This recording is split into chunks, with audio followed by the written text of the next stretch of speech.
In today's video, I'm going to show you guys how to hopefully resolve the Explorer.exe class not registered error you're getting on your computer. So it should hopefully be a fairly straightforward tutorial, and we're going to jump right into it. And we're going to start by opening up the start menu, and you want to type in command prompt. Best match should hopefully say command prompt if you typed it incorrectly. You want to right click on it and then left click on run as administrator. If you receive a user account control window, you want to select yes. Now I'm going to have this command in the description of the video. I want you to paste it into the command prompt here.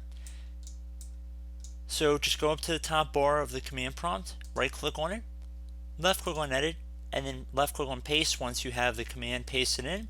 And there you go, guys. Should have installed the DLL file successfully. And that should be about it. So I do hope this brief tutorial was able to help you guys out. And as always, thank you for watching, and I look forward to catching you all in the next tutorial. Goodbye.